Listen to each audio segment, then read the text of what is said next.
नमस्कार दोस्तों, शिवाय ऑनलाइन क्लासेज में आपका स्वागत है। इसी के साथ अपन अपनी क्लास में आज नए टॉपिक से शुरुआत करते हैं। नए टॉपिक के बारे में बात करें तो संघीय सरकार। दोस्तों, संघीय सरकार संवैधानिक विवरण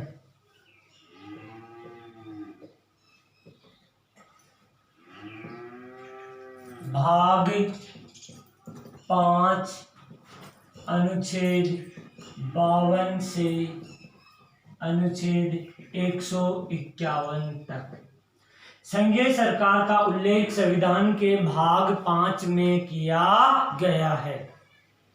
भाग 5 में अनुच्छेद 52 से 151 तक संघीय सरकार का उल्लेख किया गया है। दोस्तों, संघीय सरकार की बात करें तो सरकार के 3 अंग होते हैं। सरकार के 3 अंग होते हैं। एक होता है कार्यपालिका,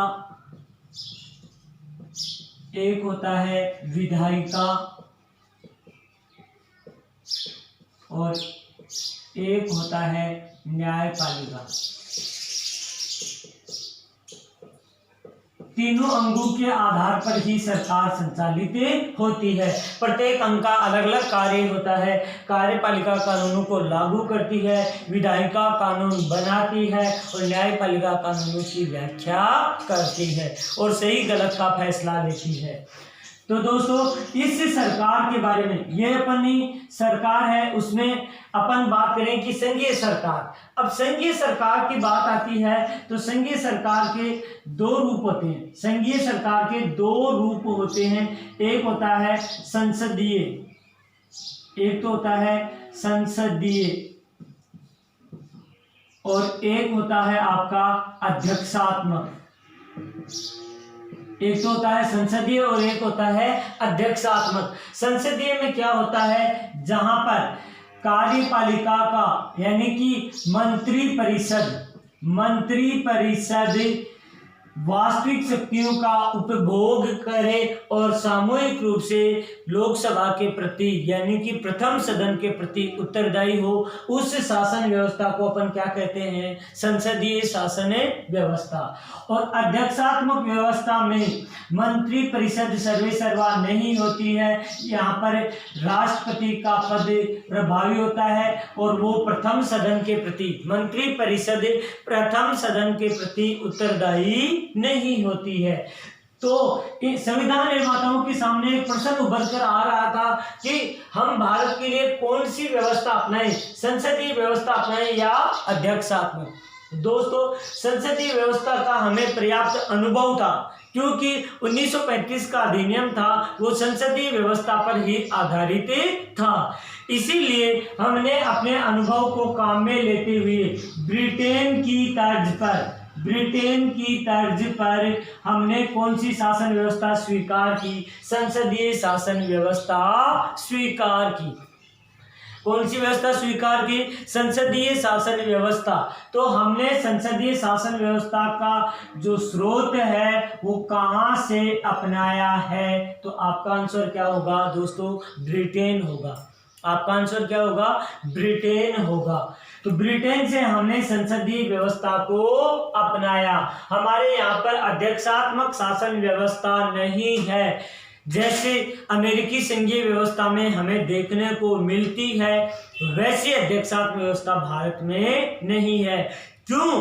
क्योंकि यहाँ पर मंत्री परिषद सामूहिक रूप से लोकसभा यानी कि प्रथम सदन के प्रति उत्तरदायी होती है, जबकि अमेरिका में ऐसा नहीं होता है। इसीलिए उसको क्या बोलते हैं, अध्यक्षात्मक शासन व्यवस्था। अब दोस्तों, अपन बात करते हैं, संवैधानिक विवरण हो गया, स्रोत हो गया, फिर इसके बाद अपन बात करते हैं, इसको अध्याय वाइज पढ़ेंगे। अध्याय फर्स्ट, और ये आपका है कार्यपालिका।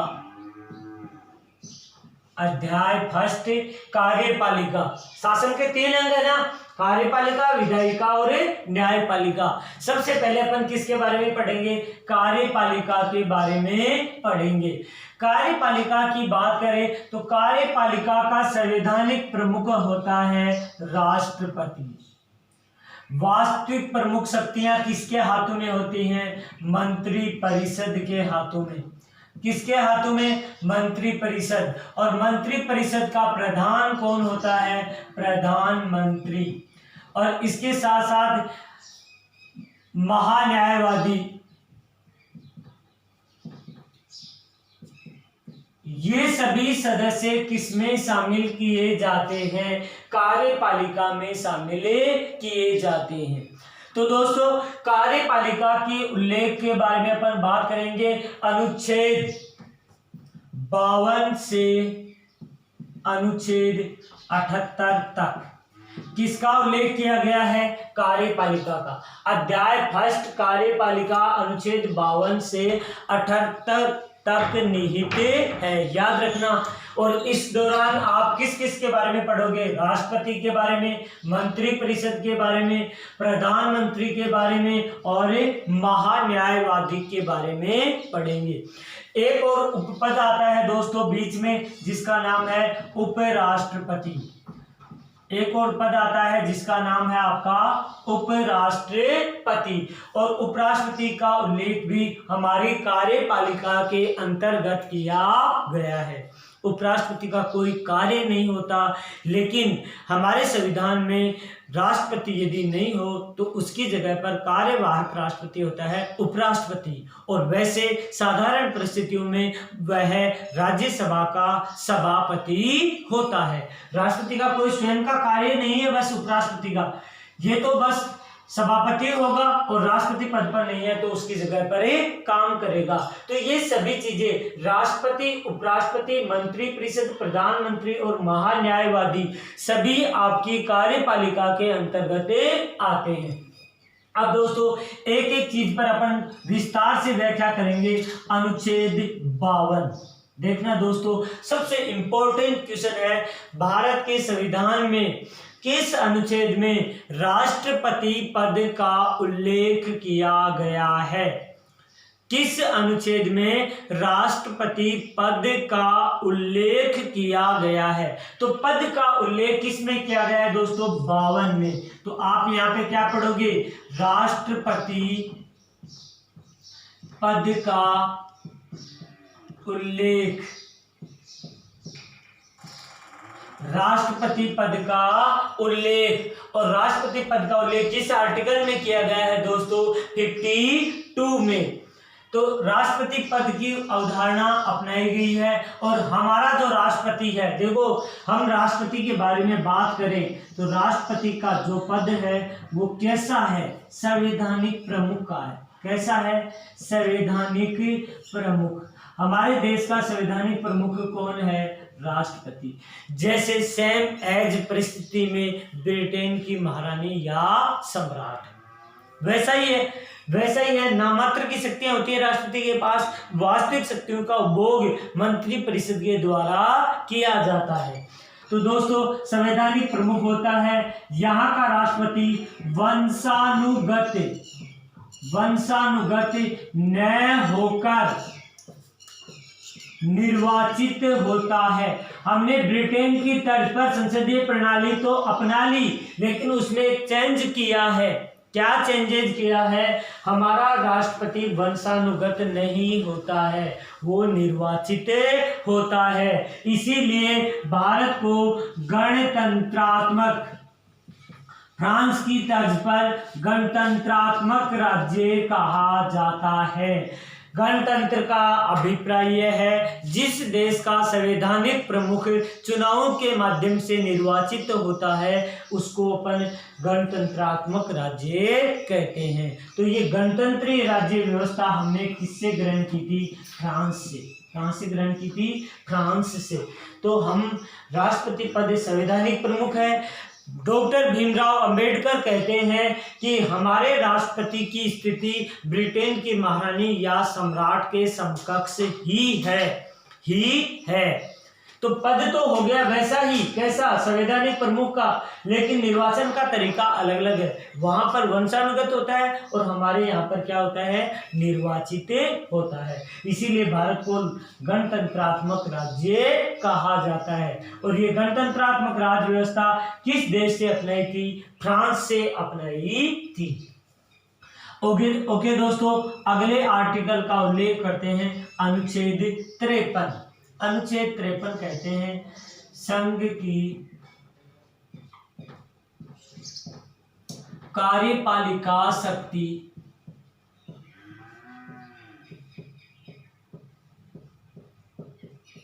राष्ट्रपति में निहित है। संघ की कार्यपालिका शक्ति राष्ट्रपति में निहित। ओके दोस्तों, थोड़े से आर्टिकल्स की तरफ भी अच्छे से ध्यान देना, क्योंकि सीधा पूछा जाता है पद का उल्लेख तो 52 लिखोगे, 53 नहीं लिखोगे आप। फिर कार्यपालिका शक्तियों की बात करोगे तो अनुच्छेद 53 ही आएगा। फिर अपन बात करते हैं कार्यपालिका शक्तियां, क्योंकि अपन ने बात की किसकी, संवैधानिक प्रमुख की। हमने बात की किसकी, संवैधानिक प्रमुख। तो सभी कार्य राष्ट्रपति के नाम से ही किए जाते हैं और राष्ट्रपति अपनी शक्तियों का उपभोग मंत्रिपरिषद की सलाह पर करता है। देखो दोस्तों, वही बात आ गई कि नाम किसी का भी चाहे चले किसी की भी, लेकिन नाम एक ही व्यक्ति का आएगा और वो होगा भारत का राष्ट्रपति। वो कौन होगा, भारत का राष्ट्रपति। सभी कार्यपालिका शक्तियां भारत के राष्ट्रपति में निहित हैं। फिर दोस्तों अपन बात करते हैं अनुच्छेद 54।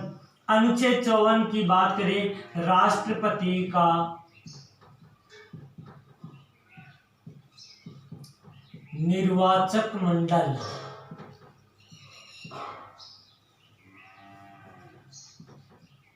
राष्ट्रपति का निर्वाचक मंडल। अब दोस्तों, राष्ट्रपति के निर्वाचक मंडल में यहां से हर बार एग्जाम में एक क्वेश्चन आता है, कौन भाग लेता है और कौन नहीं लेता है। दोनों चीजों को क्लियर कर लीजिए, कभी भी गलत नहीं होगा। तो इस निर्वाचक मंडल में कौन कौन भाग लेता है, संसद के दोनों सदनों के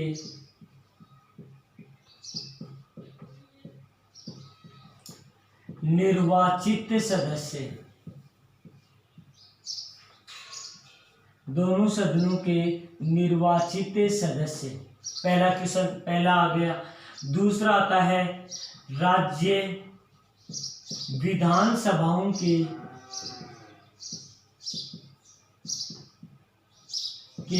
निर्वाचित सदस्य। तीसरा केंद्र शासित प्रदेशों की विधानसभाओं के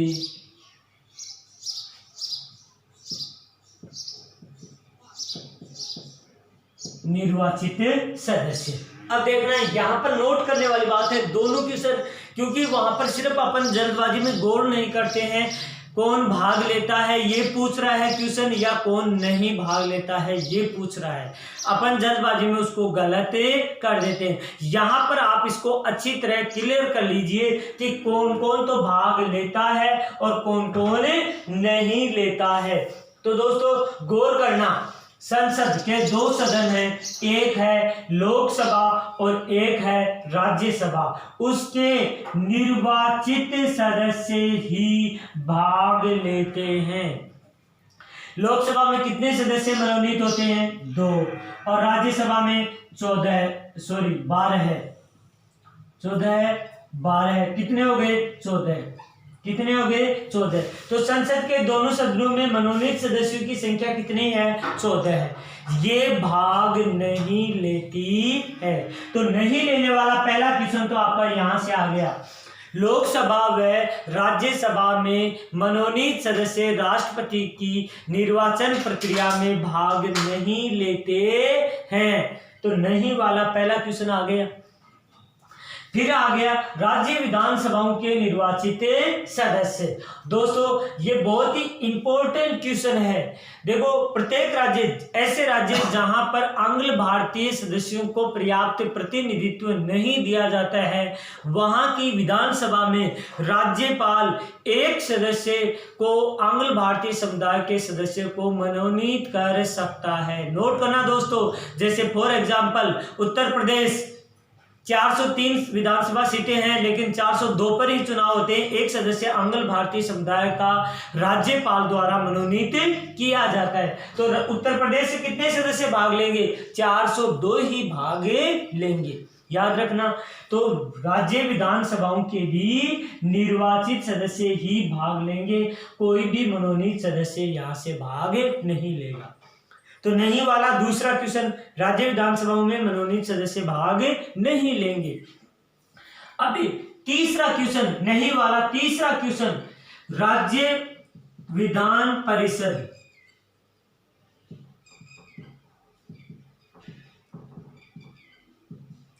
राज्य विधान परिषद वर्तमान में कितने राज्यों में विधान परिषदें हैं?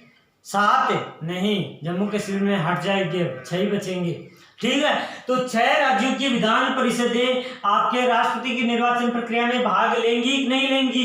किसमें आएगा आंसर? इधर वाले में आएगा कि इधर वाले में आएगा? इधर वाले में आएगा, नहीं वाले में आएगा।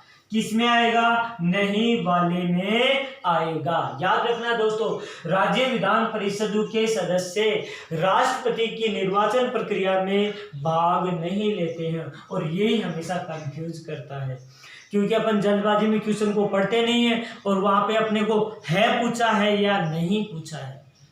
ठीक है ना, तो नहीं वाले भी आपको याद रखना है। लोकसभा और राज्यसभा के मनोनीत सदस्य, राज्य विधानसभाओं के मनोनीत सदस्य और विधान परिषदों के सदस्य राष्ट्रपति की निर्वाचन प्रक्रिया में भाग नहीं लेते हैं। फिर आता है दोस्तों केंद्र शासित प्रदेश। केंद्र शासित प्रदेश 2, 70वें संविधान संशोधन 1992, 70वें संविधान संशोधन 1992, एनसीआर दिल्ली, एनसीआर दिल्ली व पुडुचेरी, दिल्ली व पुडुचेरी की विधानसभाओं के सदस्य भी राष्ट्रपति की निर्वाचन प्रक्रिया में भाग लेंगे।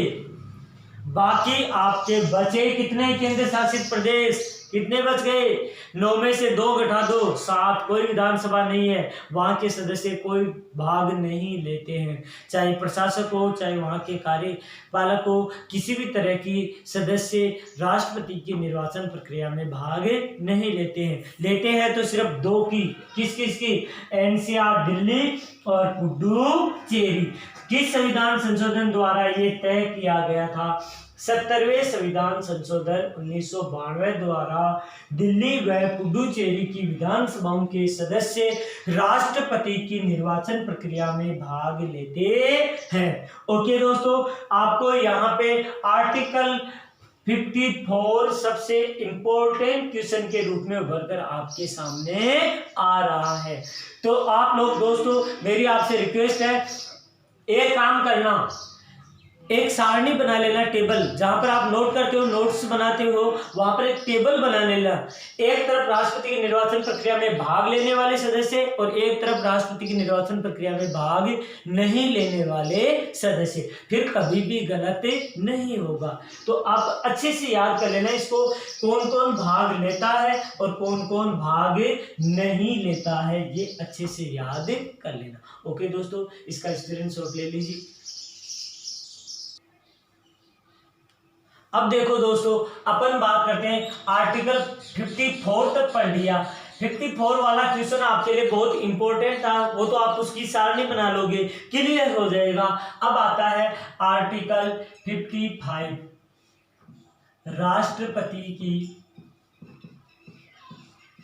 निर्वाचन प्रक्रिया, राष्ट्रपति की निर्वाचन प्रक्रिया। अब निर्वाचक मंडल की बात तो कर ली, लेकिन चुनाव कैसे होंगे हमने तय तो कर दिया कि भाई कौन कौन वोट डालेगा और कौन कौन नहीं डालेगा, ये तो हमने मिलकर के फिक्स कर दिया। हमने नहीं, संविधान निर्माताओं ने फिक्स किया था ये तो।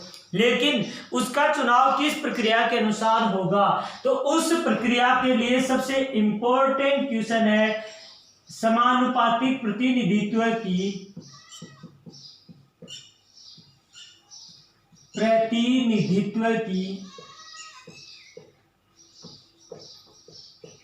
एकल संक्रमणीय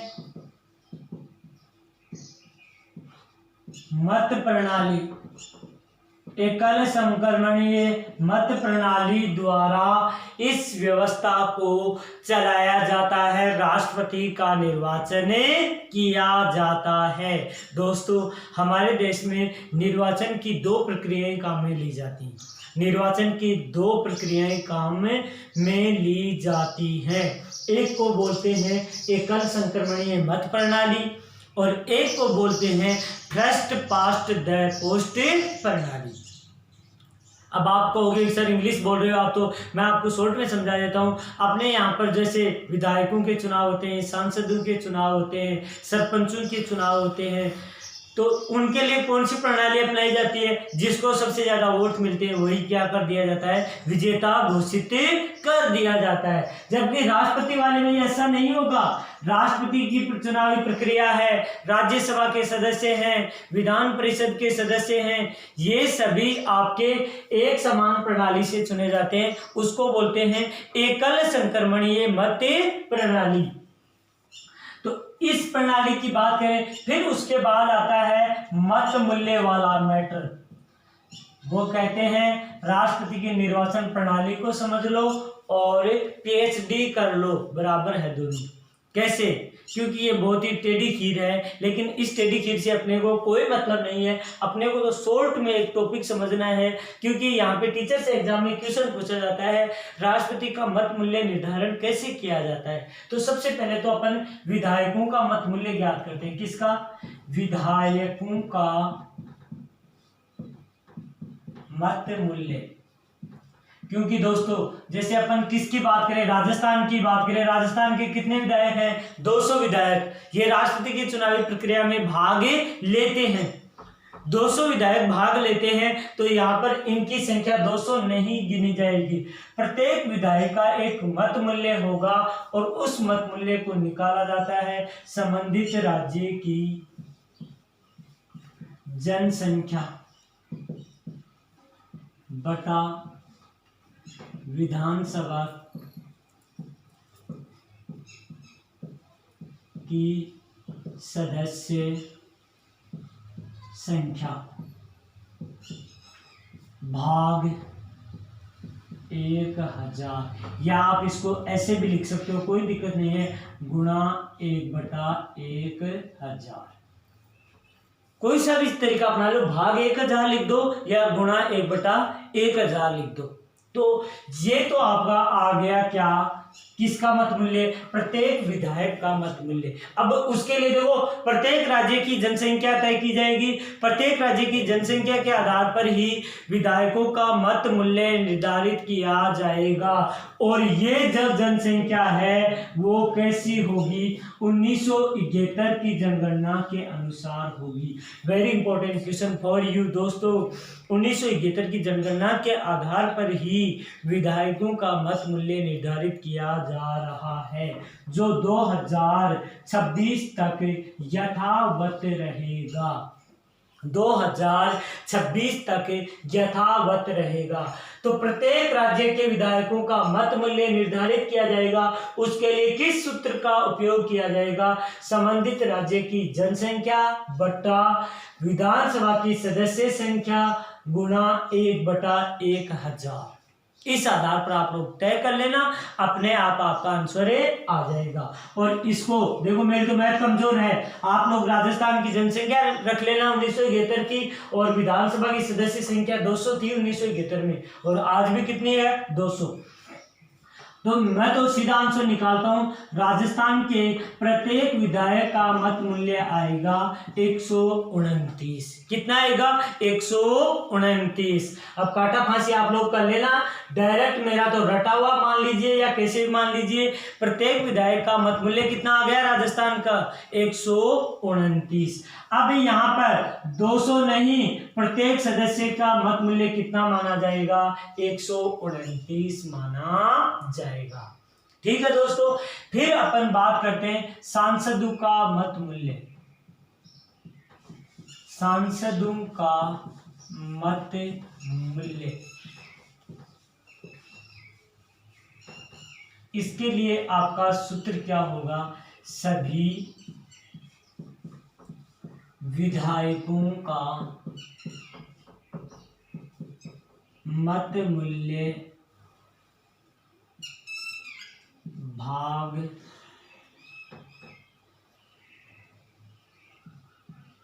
संसद की सदस्य संख्या। संसद की सदस्य संख्या, सभी विधायकों का मत मूल्य। जैसे अपन ने राजस्थान का निकाला तो 200 इंटू 129, तो मिलाकर के आ जाएगा जितना भी आएगा। प्रत्येक राज्य का इसी तरीके से निकाला जाएगा और इस तरीके से निकाल करके उसमें भाग दिया जाएगा संसद की सदस्य संख्या का, और जो भी आंसर आएगा उसको आधार पर अपन सांसदों का मत मूल्य निर्धारित करेंगे। फिर दोस्तों इस मत मूल्य को मिला करके जो मत डाले जाएंगे उनसे न्यूनतम कोटा ज्ञात किया जाता है। न्यूनतम कोटा बराबर कुल मत मूल्य, कुल मत भाग 1 प्लस पद प्लस 1। ये इसका कुल मत मूल्य ज्ञात करने का न्यूनतम कोटा ज्ञात करने का सूत्र होगा। ओके दोस्तों, इसी के साथ देखो न्यूनतम कोटा ज्ञात करने का मतलब होता है, आप शॉर्ट में समझ लिए, आधे से अधिक 51%। कितना? 51% इसका मत मूल्य निकाल कर कुल मतों का ये भाग देंगे 2 का, क्योंकि पद 1 है और 1 इधर से ये हो गया, तो ये 2 प्लस 1, तो 2 का भाग देकर के उसमें कितना जोड़ना है? 1 जोड़ना है। ये आ जाएगा आपका न्यूनतम कोटा। ओके दोस्तों, इसी के साथ अपन आगे चर्चा करेंगे कल किस तरह से राष्ट्रपति निर्वाचन के लिए क्या क्या योग्यताएं होती हैं, क्या क्या सीमाएं होती हैं, कौन व्यक्ति कितनी बार चुनाव लड़ सकता है, इन सब क्वेश्चनों पर अपन चर्चा करेंगे नेक्स्ट वीडियो में, क्योंकि दोस्तों क्लास काफ़ी बड़ी हो गई है। धन्यवाद। इसी के साथ मैं अपनी क्लास को यहीं समाप्त करता हूँ।